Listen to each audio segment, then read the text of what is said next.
अस्सलामुअलैकुम स्टूडेंट्स, कैसे हैं आप सब। उम्मीद करता हूँ आप लोग सब खैरियत से होंगे, ठीक होंगे। तो स्टूडेंट, आप लोगों ने थंबनेल से देख ही लिया कि आज का हमारा टॉपिक क्या है। आज का हमारा टॉपिक ये क्वेश्चन है कि why atomic number is represented by Z.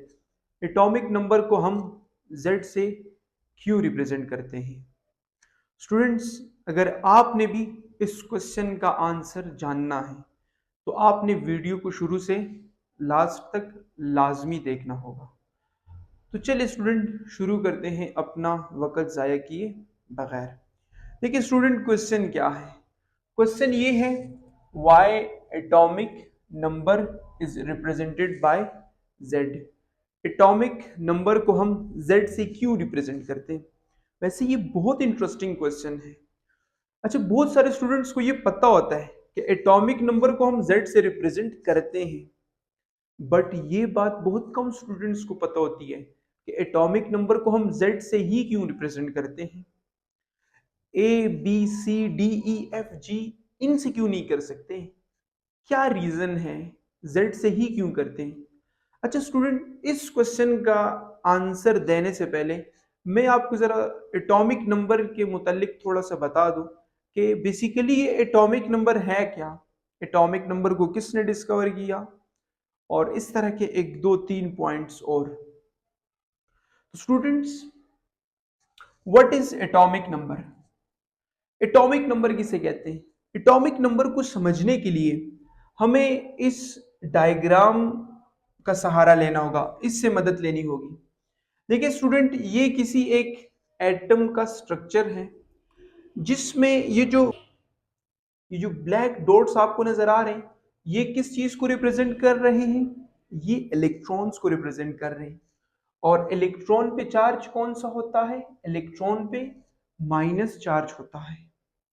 इसी तरह जिस पाथ में इलेक्ट्रॉन रिवॉल्व करता है उसको शेल कहते हैं। The path in which electron revolve around the nucleus in an atom is known as shell.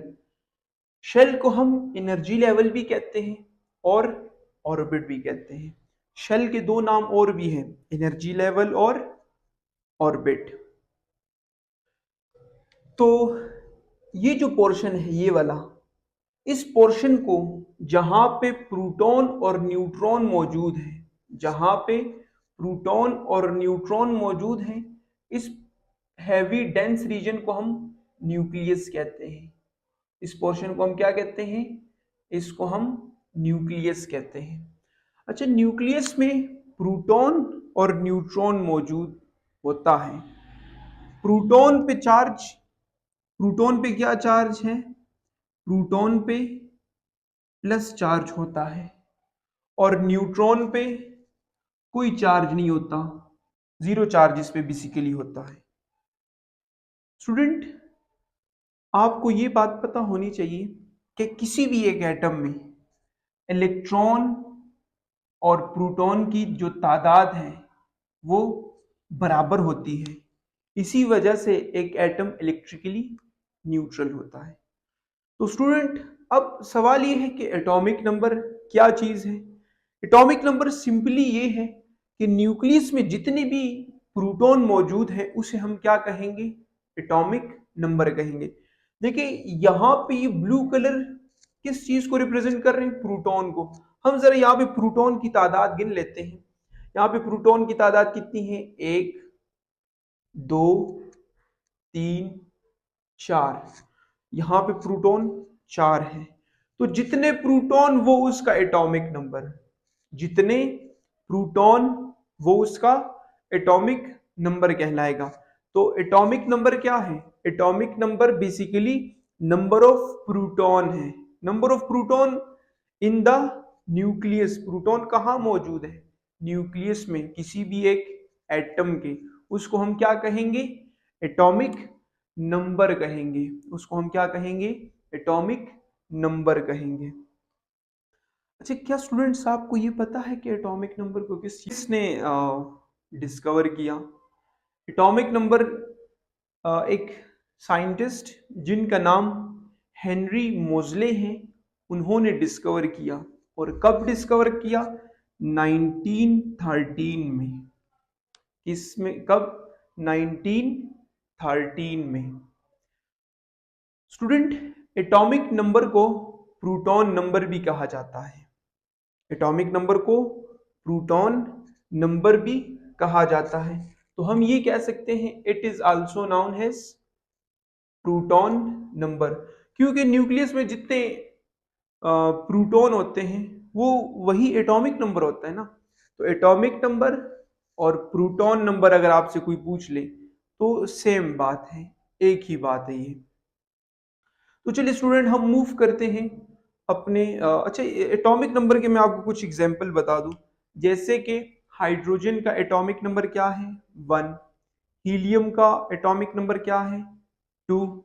इसी तरह कार्बन का एटॉमिक नंबर 6, ऑक्सीजन का एटॉमिक नंबर 8, हीलियम का एटॉमिक नंबर 2, नाइट्रोजन का एटॉमिक नंबर 7। इस तरह के बहुत सारे इसकी एग्जांपल हो सकती है। 118 एलिमेंट अब तक डिस्कवर हो चुके हैं। हर एक एलिमेंट का अपना अपना एटॉमिक नंबर है। तो बहुत सारी एग्जांपल एटॉमिक नंबर की हम ले सकते हैं। स्टूडेंट, मूव करते हैं अपने क्वेश्चन की तरफ, जहां से हमने वीडियो स्टार्ट की थी कि why atomic number is represented by Z. ये एटॉमिक नंबर मैंने आपको जस्ट इसकी हिंट दी कि एटॉमिक नंबर बेसिकली कहते कैसे हैं। स्टूडेंट्स, मूव करते हैं कि why atomic number is denoted by or represented by Z. The symbol for atomic number is Z. ये बात तो हमें कंफर्म है कि एटॉमिक नंबर का सिंबल क्या है? Z। और ये Z क्यों है? Z किस चीज को स्टैंड करता है? Z स्टैंड फॉर जाइल। Z किस चीज को स्टैंड करता है? जाहिल को। और जाहिल किस लैंग्वेज का वर्ड है? जाहिल एक जर्मन वर्ड है, इस जुबान का है जर्मन। अब इसका मतलब क्या है? जाहिल का मतलब क्या है? जाहिल का मतलब है नंबर। जाहिल का क्या मतलब है? नंबर। तो Z स्टैंड फॉर जाहिल which mean number in German. German word है ये जाहिल। यहां तक बात उम्मीद है आप लोगों को क्लियर हो चुकी होगी।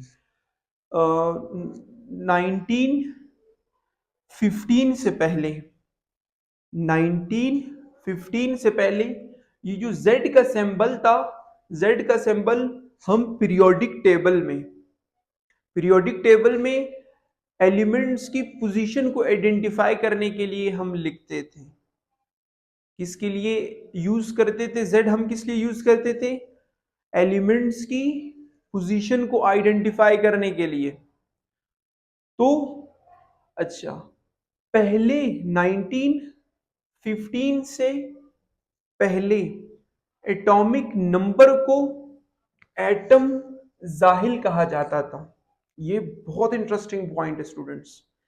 1915 से पहले एटॉमिक नंबर को एटम जाहिल या एटॉमिक जाहिल, इसको एटम जाहिल या एटॉमिक जाहिल कहा जाता था।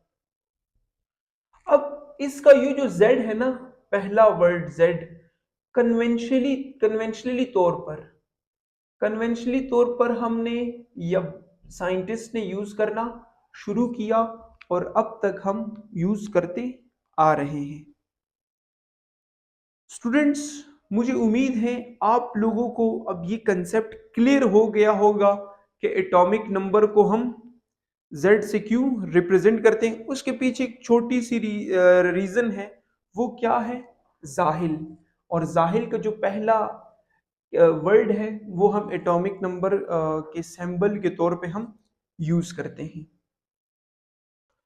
स्टूडेंट्स, यहां तक अब हमारी वीडियो मुकम्मल हो जाती है। स्टूडेंट्स, अगर आपका इस वीडियो के रिलेटेड कोई भी क्वेश्चन हो तो आप कमेंट सेक्शन में लाजमी पूछिए। स्टूडेंट्स, इंग्लिश में एक मशहूर क्वाइट है। क्या कहते हैं? When you stop questioning you stop learning. जब आप क्वेश्चनिंग करना छोड़ देते हैं तो आप लर्न करना भी छोड़ देते हैं। इंसान इतना तब नहीं सीखता, इंसान तब ज्यादा सीखता है जब वो क्वेश्चनिंग करता है। तो अगर इस वीडियो के रिलेटेड आपका कोई क्वेश्चन है, लाजमी कमेंट में पूछिए, मैं आपके हर कमेंट पढ़ता हूँ। और स्कूल में, कॉलेज में, जहां भी आप पढ़ रहे हैं, आप वहां भी क्वेश्चनिंग किया करें। क्वेश्चनिंग से आपका जो लर्निंग लेवल है वो काफी बढ़ जाता है। स्टूडेंट्स, अगर इस वीडियो में आप लोगों ने कुछ भी नया सीखा हो तो इस वीडियो को लाजमी लाइक करना।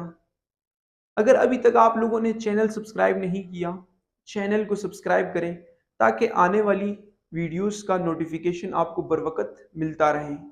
इस वीडियो को दोस्तों के साथ शेयर करें ताकि इस वीडियो का ज़्यादा से ज़्यादा लोगों को फ़ायदा हो। स्टूडेंट्स, मुझे इजाज़त दीजिए, आप लोगों से मिलते हैं एक नेक्स्ट शानदार वीडियो में। अल्लाह हाफिज़।